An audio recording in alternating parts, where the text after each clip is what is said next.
Alors, nous allons traiter dans cette vidéo la résolution de l'exercice 2 de la série 3.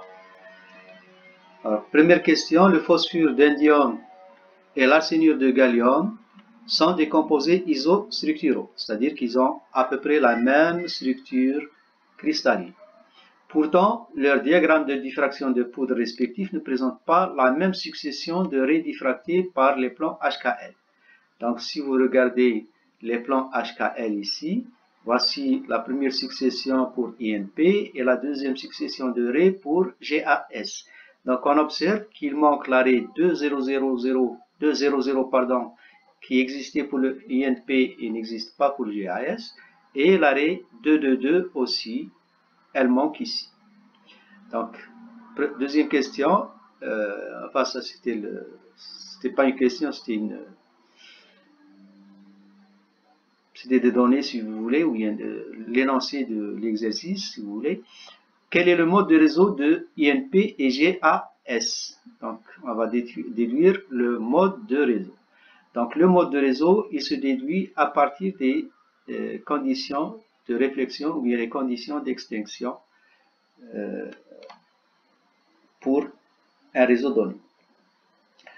Alors, on va voir ça dans le corrigé. Troisième question, expliquez, ou bien troisièmement si vous voulez, expliquez pourquoi certaines raies qui existent pour INP ne sont pas visibles pour GAS. Ben, ces raies, c'est la 200 et la 222. Pour ce faire, on calculera le facteur de structure. Donc, on vous guide un petit peu, on vous dit calculer le facteur de structure. On donne les coordonnées réduites des atomes dans la maille. Donc, dans la maille, vous avez pour l'indium et le gallium, ils sont en position 0, 0, 0, c'est-à-dire ils sont sur les sommets de la maille. Et la maille P et la maille AS, elle est dans un site tétraédrique, c'est-à-dire en position 1 quart, 1 quart, 1 quart. Voilà. On donne donc ces coordonnées-là réduites et on donne aussi les numéros atomiques des 4 éléments. Le gallium c'est 31, l'arsenic 33, l'indium 49 et le phosphore 15. Donc ceci dit qu'on va passer maintenant à la résolution de l'exercice et je dois vous présenter d'abord la page dans laquelle j'ai résolu ces questions-là. Voilà. Voici. Donc voici, ça c'était le travail de l'exercice 1. Maintenant on passe à l'exercice 2. Alors dans cet exercice, on vous dit, premièrement, pour répondre à la première question, que ce soit pour INP ou GAS, toutes les réflexions observées présentent des indices de même parité. Donc si vous regardez les réflexions, si vous revenez à l'énoncé, vous regardez toutes les réflexions pour INP et GAS, pardon. Donc, vous voyez que les indices sont de même parité. Ce sont les plans d'indices de même parité qui vont refléter, bien réfléchir. Alors, le mode de réseau est donc à face centrée. Donc, quand on a la même parité pour HKL, donc le réseau est donc à face centrée. Alors, si vous voulez, lorsque vous avez HKL de parité différente, il y aura extinction pour ce mode-là. Alors que pour les HKL de même parité, vous avez une réflexion. Donc, ce qu'on a constaté, que ce soit pour l'indium ou pour le gallium, si vous voulez les composés de l'indium ou composés de gallium, on a constaté que c'est les indices de même parité. Lorsque les indices HKL sont de même parité, il y a réflexion. Donc, on en déduit que le réseau, ou bien le mode de réseau, est à face centrée. C'est un type F. Donc ça découle, si vous voulez, la résolution de l'exercice 2 de la question 2, pardon, de l'exercice 1 de la même série. Et ça, je vous ai dit que je l'avais fait dans le cours. Donc, vous ne le voyez pas dans cette vidéo. Alors, on remarque que les raies 200 et 222 sont présentes dans le cas de INP et non pas dans le cas de GAS. Alors, on va traiter, si vous voulez, cette question, la deuxième question, ou bien c'est ça, la deuxième question. On va la traiter pour l'arrêt 222 et pour l'arrêt 2000. Je vous laisse faire les calculs par vous-même et si vous voulez vous entraîner à ça. Donc on va calculer le facteur de structure pour les deux composés pour ces traits. Alors K2 du phosphure d'indium. Donc vous avez le facteur de structure qui est égal à la partie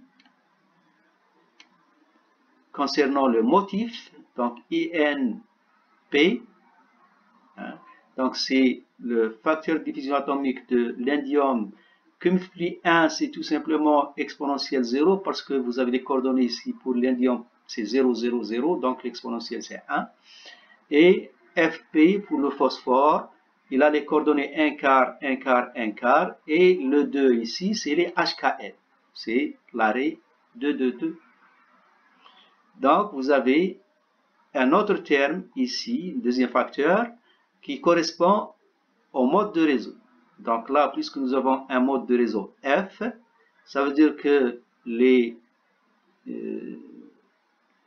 motifs, hein, si vous voulez, l'élément structural va se répéter au centre des faces gauche, bas et arrière. Hein. Donc, c'est-à-dire la face A, grand A, la face grand P et la face grand C, comme on l'avait vu dans l'exercice précédent. Donc, vous avez donc les coordonnées, c'est 1 demi, 1 demi, 0 pour la premier facteur ici.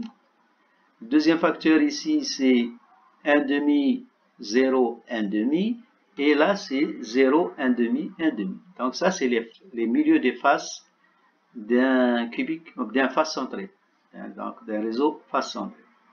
Donc, ça, c'est le terme correspondant au mode de réseau. Et ça, c'est le terme correspondant au motif ou bien à l'élément structurel. Alors, si vous travaillez un petit peu vos deux facteurs, vous allez avoir FIN fois 1 qui se répète, donc plus FP exponentielle. Maintenant, si vous faites le calcul ici, vous trouvez 3pi dans l'exponentielle. Facteur du deuxième élément ici, donc c'est 1 plus 3 exponentielle 4pi. Hein? Si vous faites les calculs là, vous allez trouver 4pi. Alors, tout calcul fait, l'exponentielle 3pi c'est moins 1 et l'exponentielle 4pi c'est plus 1. Donc, vous allez trouver 1 plus 3, ça fait 4, donc c'est ce 4-là. Et le deuxième terme, c'est FIN moins FP, parce que l'exponentielle 3pi c'est moins 1. Donc, vous trouvez cette valeur-là pour le premier composé qui est le phosphure d'indium. Donc, on va encadrer ce résultat-là. Voilà. Et maintenant, on passe au calcul du facteur de structure pour l'arsénure de gallium. Alors, comme vous voyez là, donc le F de du GAAS, c'est F de GA plus F de AS exponentielle de pi, 2 fois 1 quart plus 2 fois 1 quart plus 2 fois 1 quart. C'est la même chose que tout à l'heure pour le phosphure d'indium. Hein. Sauf que là, les facteurs de division vont changer. Alors, ça c'est le terme qui dépend du mode de réseau, qui est introduit par le mode de réseau, et ça c'est le terme qui est introduit par l'élément structural, c'est-à-dire le motif. Or, on refait la même chose que tout à l'heure, donc on va calculer, faire le calcul si vous voulez, et on trouve cette expression-là. Exponentielle 4pi, donc je vous ai dit que c'est 1, exponentielle 3pi, c'est moins 1, et vous retrouvez 4 fois, c'est-à-dire ce terme-là, le terme du mode de réseau, plus f de GA moins f de AS, qui est le terme du motif. Hein. Voilà, donc ça c'est la deuxième chose qu'on va aussi encadrer. Voilà, donc voici le deuxième résultat qu'on retrouve pour l'arsénure de gallium. Ben maintenant, on va passer au calcul si vous voulez. Hein. Donc, vous voyez qu'il y a dans ces facteurs-là, ou bien dans ces deux expressions-là des facteurs de structure, Vous avez le FIN et le FP ici, et le FGA et FAS ici. Donc il va falloir introduire ou bien remplacer ces valeurs-là, ces grandeurs-là, par leur valeur numérique. Alors là, le petit f là, c'est ce qu'on appelle le facteur de division atomique. Alors le facteur de division atomique, pour un atome neutre, si vous voulez, c'est ça dépend aussi de l'angle θ de déviation ou bien de diffusion, mais si vous voulez, pour θ égale 0, on a le f de n'importe quel atome est égal à son numéro atomique. Donc pour cet exercice-là, on va simplifier les choses, on va remplacer les f, les petits f, par les numéros atomiques correspondants. Donc là, ce sera le ZIN et là, moins ZP. Là, ZGA moins ZAS.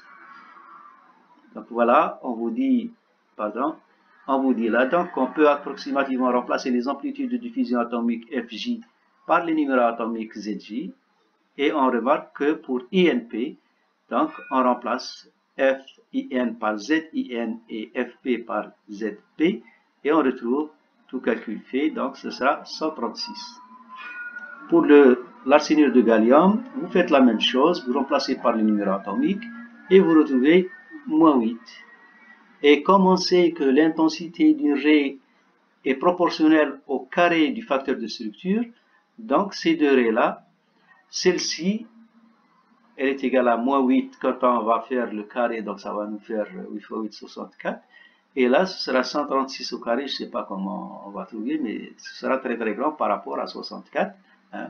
Donc ce 64-là ne va pas apparaître sur le spectre, parce qu'il est très petit. Hein. La valeur du facteur de structure de l'arsénure de gallium pour la famille de plans 222 ne va pas apparaître parce que son facteur de structure est très très faible. Alors que pour l'indium, le phosphure d'indium, on avait déjà 136 pour le facteur de structure, multipliez ça par 136, c'est-à-dire élever ça au carré, vous allez trouver quelque chose de l'ordre de... donc ça fait 100 fois 100, si vous voulez, de l'ordre de 10 000. Hein. 10, 12 000, 13 000, quelque chose comme ça. Donc, même plus, hein, parce que ça va faire 200 et quelques, 200 000 et quelques. Enfin, 20 000, pardon, 20 000 et quelques. Hein. Voilà. Ainsi, pour donc GAS, nous avons une pseudo-extinction. Donc, ce n'est pas une extinction proprement dite, parce qu'il y a quand même une certaine valeur de facteur de structure, mais c'est très très faible. Elle ne va pas apparaître sur le spectre de diffraction des rayons X de ce composé-là. Donc là, le même raisonnement peut être mené pour l'arrêt ou bien avec l'arrêt de 0, 0. Donc ça, je vous laisse à vous de le faire hein, chez vous. Donc vous vous inspirez de ce que j'ai fait dans cette vidéo pour résoudre ça. Donc faites la même chose pour l'arrêt 2, 0, 0 et je vous souhaite bonne chance. Donc la prochaine vidéo, on va traiter l'exercice numéro 3.